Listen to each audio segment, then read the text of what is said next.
hurmatli obunachilar, kanalimiz kuzatuvchilari, navbatdagi mijozimizni buyurtmasini olib kelib o'rnatdik joyiga.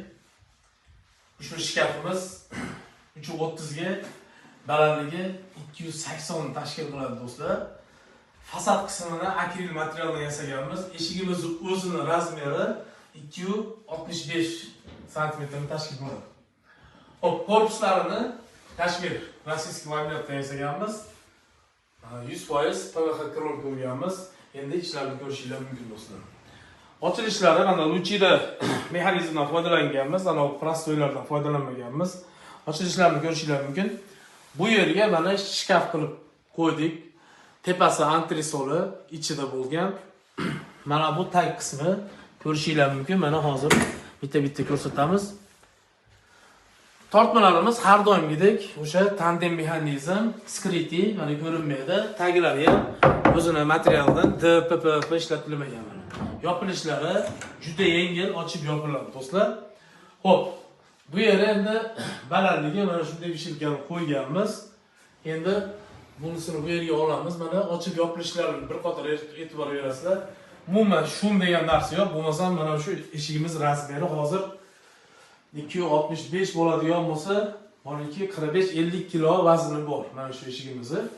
Bu yerga chiroyli qilib polkalarni qo'yganmiz. Ikki tarafni ko'rishingiz mumkin. Mana bunday qilib ochiladi. Mana polkalarimiz bir xilda, razmeri ham millimetrgacha даже to'g'ri.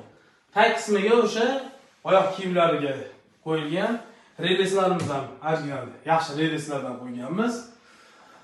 Bu tomoniga esa mana shuni takrorlaganmiz do'stlar.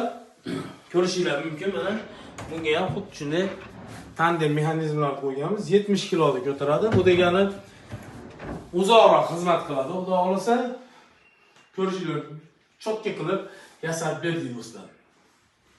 Buni xohlasangiz mana bu tepa qismini bu yerga qo'yib, ichkariga bunday qilib, mana bunisini bu yerga qo'yib, bunday qilib qo'ysangiz ham bo'ladi. Palasalarga e'tibor berasizlar, bir xil razmerda. O'zi ko'proq endi mana bunday foydalangani ham ma'qul deb o'ylaymiz. Mana sababi mana stikka keladi bunisi bu yerga keladi do'stlar. Yonlariga polni o'sha yumshoq nimalar lipochkalarni yopishtirib chiqqanmiz. 100% Yevrosteyashka deqqanmiz. Yevrosteyashkani ham original o'sha Xitoynikida ishlatganmiz. Qisqasi ishimiz tayyor bo'ldi. Joyiga chiroyli qilib o'rnatdik. Mana xudo xolasa stiklarga alohida baho berib qo'yasizlar do'stlar. Kimga shunday shkaflar kerak bo'ladigan bo'lsa, oshxona mebel deysizmi, spalniy garnitur, bolalar yotoqxonasi, hammasini mana shu nimaga zakaz qilsanglar, buyurtma bersanglar, joylarga borib ko'ramiz, razmer olamiz, 3D variantini chizib berishimiz, razmer olishimiz mutlaqo bepul. Faqat maslahatlashib olib, keyin chaqirishingizni so'rab qolamiz. Sababi biz ham ishdan qolib borishimiz kerak bo'ladi. Kimda-kim shunday buyurtmalar bersa, marhamat, tepasida nomerlar qoldirib o'tamiz. Uzoq yaqinda yurgan aka-ukalar, opa-singillar bemalol aloqaga chiqishingiz mumkin. Bitta uyni pulni to'ldirish kerakmi? Hammasini dizaynini qilib, cho'tka qilib beramiz. Yonlari ochilib qolganining sababi uydagilar o'zlari aytishgan bizga, pritik qilib degan, yonlari ochiq qolsin degan, o'shaning hisobiga yonlarini ochib qo'yganmiz. Eshikka baho berasizlar, polni siflashni bitta tushirganmiz do'stlar. Ochilib yopilishi hamma tomonlarni ko'rib turibsizlar.